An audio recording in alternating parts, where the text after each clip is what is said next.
Yo, what is going on, you guys? Bastion YGO here, and today I'm coming at you with my top 10 best decks for the upcoming format, or I should say for the current format, post Wild Survivors, post new ban list. Let's get right into it, guys. So, first things I want to say, this is going to be a very, very difficult list for me to go ahead and make. There are a lot of amazing decks out there, a lot of really cool new strategies, some old strategies that got new support, or just some old strategies that have been elevated due to the ban list hitting everything else on the ban list, in the meta. So, with that being said, guys, again, it's a very tough list to make. I want to go ahead and make two honorable mentions. Number one is going to be TRAPTRIX. TRAPTRIX has not received any hits whatsoever. No hits whatsoever. It's still a very consistent deck made up of traps. It is what it is. MYRMELEO is still insane. Pudica is still insane. The deck can do a lot.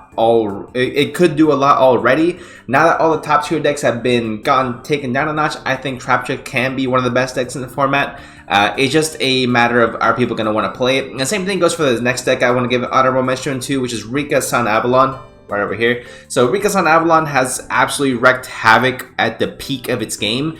I just don't think many people pick it up or give it a chance or want to learn to because it is a very complex deck to truly understand and master. I just don't know if people just don't want to give it the recognition that it deserves, mainly because it is not the easiest deck to learn. But Rika Sun Avalon still is untouched. It's still one of the best decks in Yu-Gi-Oh! And I want to go ahead and give it an honorable mention. It can be higher on this list. Same thing with TRAPTRIX. We will have to wait and see. But for now, after seeing the ban list, seeing the meta, seeing the initial tournament results, I should say, from this past weekend, I want to go ahead and give you guys my prediction for the top best decks of this upcoming, or I should say current Yu-Gi-Oh! Format. Starting off with number 10, guys, I have Sprite variant, Sprite Runic, Sprite Melfi. Now this, you could say this is quite low on the list for Sprite. The issue is with Sprite, having played Sprite previously quite a bit, losing Elf is a huge loss to the deck. I understand Sprite Melfi, it can do some shenanigans here and there. It can summon out the Melfi Synchro. It can interrupt your board a little bit. You know, it can summon out Herald of Arclight with like 1,000 defense or 1,200. You just go into the battle phase and slap it and get rid of that card and you keep going. But I just don't think it's nearly as oppressive as the deck once was. Just being able to recur things back, protecting your monster from being targeted. I mean, realistically, Sprite is in a spot right now where I'm very hesitant to put it any higher on the list. It's still a deck you have to respect, still a deck you have to understand how it works, but as far as putting it as one of the best decks in Yu-Gi-Oh!, I think that Sprite, unfortunately, has just gone down too far to fully be able to call itself one of the best decks. It can still put up some pretty impressive boards and pretty impressive monsters. Sprite, what's the Sprite Sprint? There we go. I completely forgot the name. Sprite Sprint is still one of the best Link 2s to exist, in combination with, of course, Nimble Angler, Nimble Beaver package. I mean, it's absolutely crazy. I just don't think it can be, again, competitive at the level that it once was. Right, so that's number 10. Number 9, I'm going to go ahead and put Sky Striker up here. Sky Striker, we got engaged back to 2. We got multi-roll back to 3, even though you only need to play it at 2. Realistically, the thing with Sky Striker is that obviously it's going to be one of the best control decks in Yu-Gi-Oh! History. It is one of the best control decks in Yu-Gi-Oh! History by far. Its grind game, its ability to trade off with your opponents one for whatever they may have on the board is actually really good. And the fact that it can activate engage 3 times in a turn now, once being able to get back from Kagari, is actually ridiculous. But I don't believe that Sky Striker's gotten a crazy boost. Like, you know, it's not like we got it engaged to 3, or it's not like we have 3 copies of Hornet drones, or, you know, like deck's gonna immediately just go off to be one of the best deck of the format. It has gone up quite a bit. I used to play it before. We'll probably most likely be taking it here moving forward to see how we can go ahead and battle the deck. But Sky Striker, while it does trade off 1 for 1, it's very good if there's a lot of decks in the format, because it just trades very well with each and every single deck, and that's why I love Sky Striker, why I respect Sky Striker. But realistically, Bystials are still in the format to counter Branded. Branded is a much higher deck on the list, so no Bystial is going to be a thing. DD Crow is going to be a thing. Getting rid of the Ray is unfortunate, not the end of the world, but unfortunate. Honestly, I think the addition of the multi-rolls and the engages and the current spells that are currently in the game make the deck very, very powerful, but I'm going to hold off on putting it any higher until we get additional results. Maybe someone figures out the sauce before myself. Coming in at number 8 on our list, guys, we have Vanquish Soul. So Vanquish Soul is probably one of the odd ones out, one of the new decks that just came out of Wild Survivors. Actually, I just did a video on it yesterday. If you guys have not checked that out, make sure you go ahead and do so. But Vanquish Soul is a really, really interesting archetype. Is a really, really cool control deck. Can get a really awesome boss monster out. Pops cards in certain columns. Has great synergy with hand traps. Playing a lot of hand traps that actually help you benefit in other ways than just being a hand trap as well. Being able to reveal them for effects on the field is really, really good. Also meshing well with cards like KASHTIRA, FENRIR, KASHTIRA, RAZEN. You can go ahead and play those packages, maybe some rank 7 packages as well. It can do a lot, and the fact that it doesn't need any cards in the extra deck except for its Link 1, it leaves a ton of room for cards like Pot of Prosperity. You can play Ghost Reaper and Winter Cherries, no problem. You can even play Pot of Extravagance, and I would say still feel comfortable about the deck. But overall, I really like, I'm starting to, I did not initially, but I am starting to see the light. I am starting to understand, okay, what the deck is capable of, what it can do, why there's so many ultra rares that are required in order to go ahead and make this deck, to build this deck to begin with. But honestly, it's a cool deck. I like the concept. I am excited to see what it can do, and that's why it is here at number 8. Number 7 on our list, guys, I have Super Heavy Samurai. Now, Super Heavy Samurai took a huge hit by getting rid of Scarecrow, but it still has 9 1-card starters in the deck, and the deck has obviously gone into multiple different ways to go ahead and play it. You can play it still the old school way, like the way I have in my deck profile. If you guys have not checked that out, definitely make sure you go ahead and do so. You could go ahead and play the Goaty Super Heavy Samurai, which never even played any type of a Scarecrow in the extra deck anyway, or you can go ahead and play the brand new route, which actually takes advantage of Denglong's ability to go ahead and search out Yang Zing to go ahead and play around Dark Ruler No More and other cards of that nature.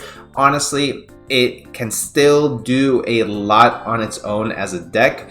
It obviously can still make some impressive boards out there. The Tilting Entertainment card actually fixes the deck entirely. It doesn't even really need to go into Scarecrow to make those massive boards. But honestly, I think it still has a lot of potential. I just think myself, I constantly just can't draw a starter with the deck. My hand is always just hand traps, so I'm just bad at the game, clearly. But honestly, the deck can do so much. It's still proven to be topping case tournaments and things like that here and there. We haven't seen it at the regional level or national level yet. Obviously, the ban list just dropped, so you give me a second for me to go ahead and gather my full thoughts. But honestly, right now, the way I'm seeing it, the deck is still extremely viable, and I think still definitely earning of a number 7 slot. At number 6, guys, we have another exciting brand new entry. We have XENO Dinosaurs, guys. Dinosaurs are back and better than ever. The XENO cards absolutely make this deck one of the best decks in Yu-Gi-Oh! Why I have them at number 6. Why I'm not having any higher is only because I want to make sure I restrain myself, because I definitely want to go ahead and put this as one of the top 5 decks in Yu-Gi-Oh! But I'll go ahead and keep it at number 6 for right now, guys. I mean, realistically, the Ground Xeno's ability to go ahead and add you any dinosaur tuner you want, deck to your hand, and then pop cards in your hand, and then the other Xeno, what's it called? Xenoceratosaurus or whatever his name is. That card is actually ridiculous. It's a level 6 Dino Tuner. Lets you go into Baron like this. You make Baron and you're good. And you go clean off from there. I mean, you summon out the Frostosaurus. You can actually Xyz with them and make the Evils are sold the card, which would, if your opponent were to special summon, you can actually, I think, is like you destroy it or bounce it back up to your hand or whatever. So then their normal summon and special summon is just completely wasted, and it's all monsters. So if your opponent does any special summons monsters, you can go ahead and get rid of them however it does it. I think that XENO Dino is very, very slept on, guys. Do not sleep on this deck. I think this is going to be one of the best decks in Yu-Gi-Oh! Again, I'm training myself at number 6. I think it definitely be a lot higher. I just don't think people are going to give it the chance that it deserves to be one of the best decks in Yu-Gi-Oh! At number 5, guys, I have Purelli. So Purelli, of course, took a huge hit on the ban list, guys, with Delicious Memory going from 3 to 1. But the deck is still extremely powerful, extremely potent, and even though you can't go first and make your Expertly Noir with the 6 interruptions, towers unaffected, really annoying card, it is still one of the best going second decks in all of Yu-Gi-Oh! Now, instead of playing those 2 other extra plumps in your extra deck, you just put 2 more Zeus, and you have 3 Zeus, and now congratulations, you have one of the best Zeus decks ever made. So that is definitely going to be the best route for Pirelli to go now moving forward. Zeus is still one of the most ridiculous cards ever printed. Of course, I doubt Zeus is ever going to get hit on the ban list. Again, knock on wood. But Pirelli can still consistently pump out a level 2 Xyz monster, attack, slap a Zeus on top, clear the board, and then make another rank 2 no problem, right? I mean, there's really nothing stopping this deck from being one of the best going second decks in Yu-Gi-Oh! With actually Sky Striker and XENO Dino, I think are going to be these top 3 going second strictly decks in Yu-Gi-Oh! Guys. Well, XENO Dino can go first or second, so can Sky Striker, but I think Pirelli is one of the ones that you're definitely going to prefer to go second with this deck, just because you're going first board got hindered quite a bit without you being able to search out your delicious memory, and in the event you have it in your hand, then you're just good at the game, you know. But with all that being said, guys, I mean, let's be real here. Pirelli is still a really good deck. Any deck that can make Zeus easy as pie, I mean, and just slap into it and clear the entire board, I think is a good deck. And I mean, I'm just saying, right? So Pirelli at number 5. Coming in at number 4, guys, I have a deck that I have not seen consistently in the top for a while now, and I'm entirely certain, I am certain that it is strictly because people just want to play something new. But let's be real, guys, Sword Soul is still one of the best decks in Yu-Gi-Oh! The fact that the whole format, the entire format just slowed down completely with all the hits on the ban list, it just makes Sword Soul that much more viable. Sword Soul was never going to be the fastest deck in Yu-Gi-Oh! By any means necessary, but is by far one of the most consistent decks in Yu-Gi-Oh! So that is essentially what ends up winning games. The reason why Salamangreat was such a great deck, not only was it powerful, it was one of the most, if not the most consistent deck in Yu-Gi-Oh! Hence why the ban list destroyed it. But Sword Soul is still one of the most consistent decks in Yu-Gi-Oh! Mixing it with the Yang Zing package to make Denglong hinders the consistency, so that but it does help you make a bigger turn 1 play, so you gotta give and take a little bit. I think pure Tenyi Sword Soul, the way we've always known to play, I think is still going to be one of the best decks in Yu-Gi-Oh! The Yang Zing Denglong version, honestly, I'm up in the air about it. I like that you can make a much more explosive turn 1 board.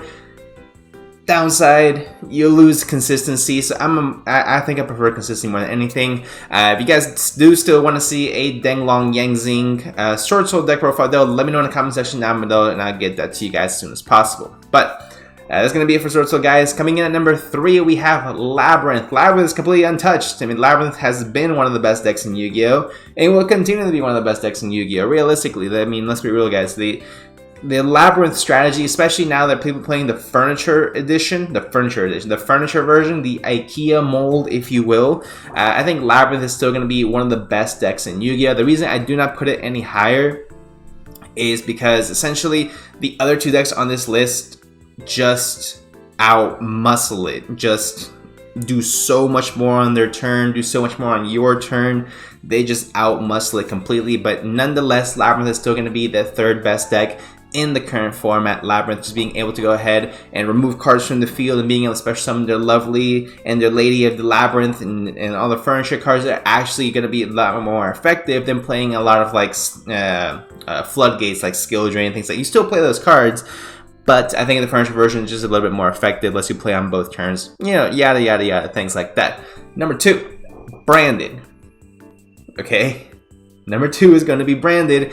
The only reason it's still number 2 is because the second Ash Blossom is dropped, they pass, and that's it, right? So it's a big reliance on one specific spell card. You can search it out, of course, multiple different ways. It's very easily accessible, but the second Ash gets dropped, the entire deck just goes to hell. Yes, with the new Quem and the other card, I forgot the name of it, the Cartesia card, right? You don't necessarily rely on Branded Fusion nearly as much, but there's just something about it that makes me not believe the deck is #1. I mean, realistically, it has not been hit. It is by all means one of the strongest decks in Yu-Gi-Oh! You can play control, you can play aggro. It has so much versatility with the deck. I mean, realistically, you can go straight aggro and make some huge monsters with this deck, or you can just play it safe and summon 2 or 3 tax dragons in the turn and then watch your opponent burn themselves to death. Realistically, I mean, the deck can play whichever way it wants. It has versatility, it has adaptability, guys. It's really just the only thing. Ash just hurts the deck so much, and well, of course, being the most popular hand trap in the game, like it's something that is a cause for concern. Again, nevertheless, again, also the limiting of Gamma does hurt it as well, because if you activate Branded Fusion, you had Gamma in hand, you felt safe against the Ash, whatever. But #1 deck, guys, I'm still going to give it to KASHTIRA. I think KASHTIRA is still the best deck in all of Yu-Gi-Oh! Is that Copium? Most likely. Are you going to roast me in the comment section? Again, I see it coming. Whatever, it is what it is. But KASHTIRA is still the best deck of the entire format. Even ending on a KASHTIRA era pass is still really good, because that era card is annoying as hell to get rid of. And then you can go ahead and summon out a FENRIR, or you can summon a Unicorn, whatever else you want. A Rise Heart is still at 1. While it is a lot easier to get rid of this card, whether you kaiju it or you are able to get rid of it some other type of way, Sky Striker is going to be fantastic for the Sky Striker. Actually has a great matchup against the KASHTIRA strategy. Now that a Rise Heart's at 1, you just have to get rid of it, and then stays gone. You can Widow Anchor it or whatever, take it, move it. You can Shark Cannon it if it's targeted in the graveyard, whatever it might be. You have different ways to go ahead and play around it. So that being said, I think KASHTIRA is still going to be one of the best decks in Yu-Gi-Oh! Still big Xyz plays. You still have the Big Eye plays. You still have Zeus plays, which again, the entire deck is going to be Xyz. Slap in 2 more Zeus instead of the 2 Rise Heart, and then you're good to go from there, right? So I think KASHTIRA is still very consistent deck. Even with 2 Unicorn, there's no problem whatsoever. I really thought what would have killed this deck, what would have made me lose confidence in this deck, is if they would have hit KASHTIRA Birth, because KASHTIRA Birth is going to be one of the strongest cards in the game when it comes to KASHTIRA, right? It special summons every single turn, gives you additional normal summon of a level 7 monster, right? I mean, it does a lot for the deck. And I think if they would have hit Birth instead of Unicorn, the deck would have been lower on this list. But the fact that Birth is still at 3, you can still play KASHTIRA Preparation, other trap cards to go ahead and combat the loss of interruption, or the loss of zone negations, or zone cancellations, I guess you could call them. Zone blocking, that's what you call it. But anyway, guys, that is going to be it for my top 10 list of the best decks in Yu-Gi-Oh! For the current formats. Quick recap for you guys. We have Sprite at number 10. Number 9, we have Sky Striker. We have 8 Vanquish Soul, 7 Super Heavy Samurai, 6 XENO Dino, 5 Pirelli, 4 Sword Soul, 3 Labyrinth, 2 Branded, and number 1 deck is still going to be KASHTIRA, guys. Again, at a much lesser level, but still really good. Let me know what you guys think of this top tier list in the comment section down below. Do you disagree? If you disagree, let me know and let's talk about it in the comments, guys. Let's go ahead and keep it interactive. Keep it family friendly. Let's go ahead and keep it family friendly, okay? Besides that, guys, hope you guys did enjoy. If you guys did enjoy, make sure to leave a like, subscribe, and I'll see you guys in the next one.